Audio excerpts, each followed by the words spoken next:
you have any other questions regarding, any queries regarding your child's health or anything, you can ask me probably. Any specific thing you want me to speak about or any specific topic you want to discuss, that also we can discuss. But first I'll give you a brief introduction and a brief demonstration of a basic life support in a child.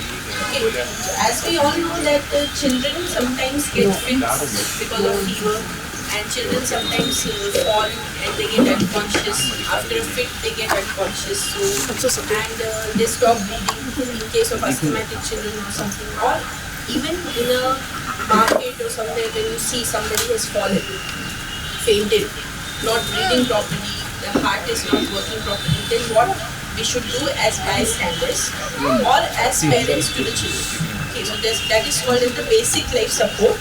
That is the support that we give to continue the heart to work till the time medical help arrives. Is what is basic life support.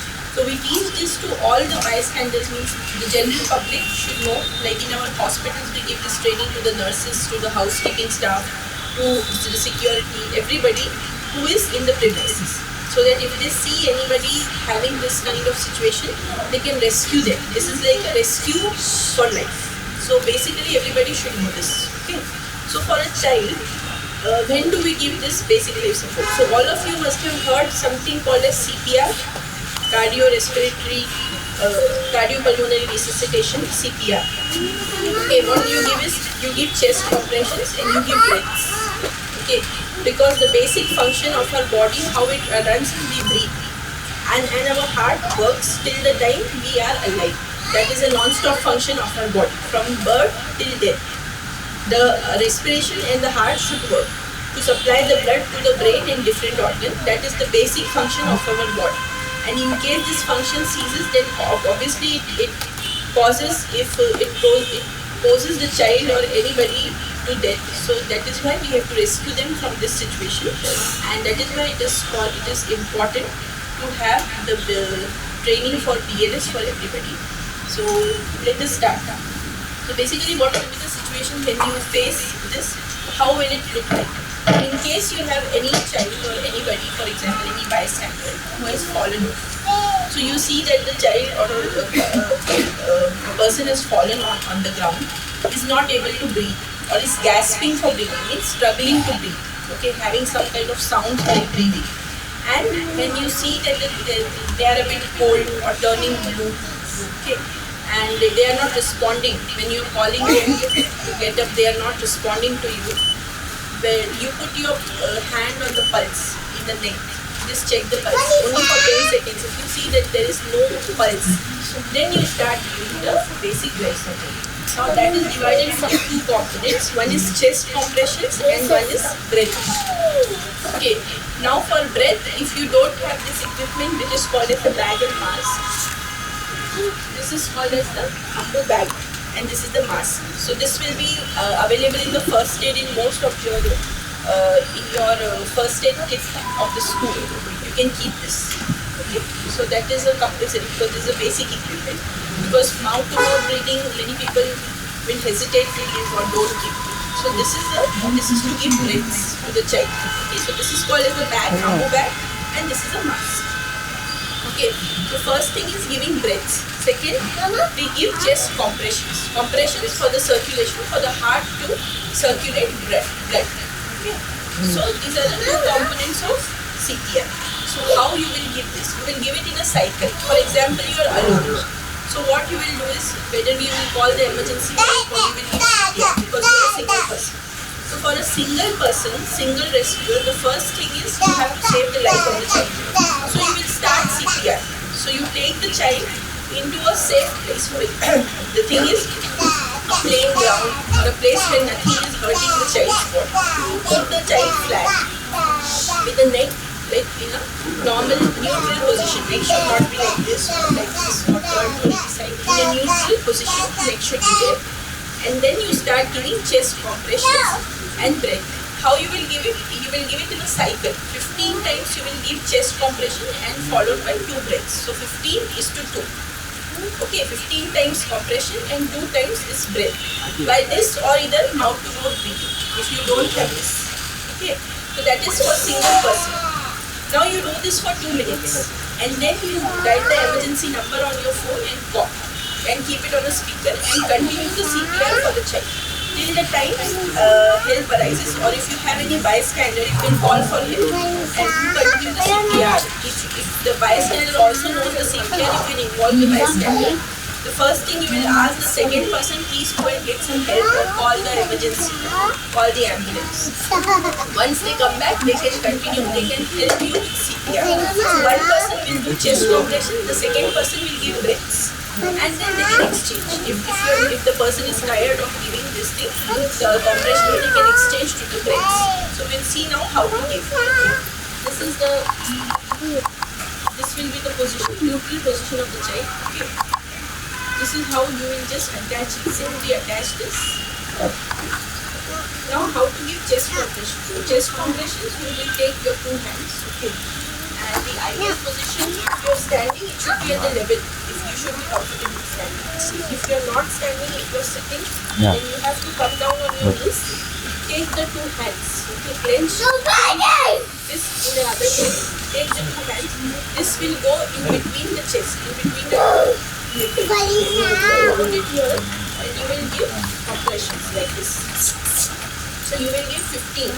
Okay, so 1, 2, 3, 4, 5, 6, 7, 8, 10, 11, 12, 15 compressions and you will how you do it like this. 1, 2. Okay. Again 15 compressions and 2 breaths. This is how you do it. So whenever you are giving breath, even if you are giving mouth to mouth or you're giving with this, you have to see that the nose and mouth are fully covered. Okay. And open the mouth a bit and then you give. Okay. So you have to keep it. Cover the mouth. Seal the mask to the mouth. Do this and then you give breaths. 1 and 2. And then continue CPR like this. So while you are giving CPR, you have to keep 5 things in mind. One is you have to give it deep enough. For a child means 2 inches, the chest should go inside. It's not like slow. It should pump the heart. Basically, you are pumping the heart from outside. Okay.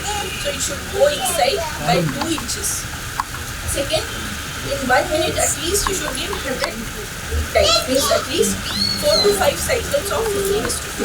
And third thing, you also allow the chest to come back. Else don't press it inside. After each thing, it should come up and again go down. So you don't have to just keep on giving. Whenever you give it, you make sure that if it is going, then you come back also like this. Only then it will have power. You don't have to lift your hands, but allow the recoil also. Just don't go. Third thing, whenever you are doing this, the movement will come from the shoulder. It won't come here. It is not like this. It is like this. It will come from here and not here. It's not like this. Okay, so your hand should be straight from the shoulder. It should be like this. Okay, and then 2 breaths. That is how the cycle continues. 15:2 till help arrives. And every 2 minutes, after every 4 to 5 cycles, you will check the pulse. If the pulse has returned, if the child has started breathing on its own, if the color has changed from blue to green, if the child even any spot, that you have to check. And obviously you will have to call the ambulance or take the child to the nearby hospital as soon as possible. So that is okay. Now, if you have any other questions related to any other common problems which you come across in day-to-day life, you can ask. Second thing, what I would like to tell from my side is foreign body. It is very common for children to take small things because they explore the environment like that. They put it in the mouth, coins, small batteries, peanuts. They choke on peanuts, choking. So choking on peanuts, choking on any kind of chocolates, small chocolates. Children who cannot chew or accidentally if they have taken something and they got choked. Choke. What is the meaning of choking? Whenever you eat something, there are 2 pipes in the throat. One goes to your stomach, one goes to your lungs. So instead of going to the stomach, it has gone to your lungs. Your breathing pipe is blocked. That is called as choking. So anything that is choking. So what will you do? Means, example, the child is eating something and he got choked. So suddenly the child will start coughing. That is the natural reflex of the body for anybody. Whenever something gets choked in a throat, we start coughing to take it out. If it doesn't come out, the child will have difficulty in breathing. So what you will do at home? So first of all, you will, if it is a small child, for example 1 year, less than 1 year. So what you will do is, first thing, take the child, put it like this on the back. With your this thing, give him blows, back blows. What is back blows? Between the two, shoulder blades, you will give a blow so that the foreign body comes up. So just give support to the child's chest and give blows. 1, 2, 3, 4, 5. If it doesn't come out, what you will do, if it is a bigger child, you will go from the back, grasp the child below with your arms, below the arms, make a fist of this thing with your hand, okay, whatever is your dominant hand, make a fist around that. Take this fist below in between the navel and the chest, okay, put it like this and give 5 back blows, upwards like this, upwards and backwards blows, and see if the foreign body comes up. Okay, if it doesn't, then repeat 5 back blows and front blows. So this front blow is called as Heimlich's procedure, and it is very helpful in removing the foreign body. In case the foreign body is somewhere else, for example nose or ear, and you think that it is little inside in the ear or nose, don't do anything, don't try to manipulate, just get the child to the hospital. Okay, if you think it is just here and then you are confident that you can just pinch the nose, so the foreign body is down, just keep moving. But if you think that if you manipulate it, it might go back up also, then don't do anything, just get the child to the hospital. Okay, that is the basic things that I have from my side. Any questions from your side? I am happy to answer. Anything about this hyperactive kids? So Speech delays? So for those kids who have now, because of COVID, we are seeing a lot of speech delays. It is very to worry. These children are turning to the 4 years but are not speaking in the sentence. So for that, but they speech understand therapy. everything. Speech therapy. You have to send them for speech therapy because we are seeing a lot of kids having this problem post-COVID. The 2 years there was lockdown and they were at home. They didn't get the exposure. In the COVID time. Yeah. So you can send them for speech therapy. The speech therapy will have a significant effect on them and they will start speaking. Already they are coming to school, so I think they must have picked up a little bit better than at home from school. It will take time, but it will come back. Other than that, if the child doesn't have any other neurological issues, any brain problem, any other issues, if it is only because of environment and COVID, it will come back, nothing to worry. But better to give speech therapy because obviously at 4 and 5 years of age, they need to pick up language, they need to socially interact and so speech therapy will help immensely. Okay, thank you.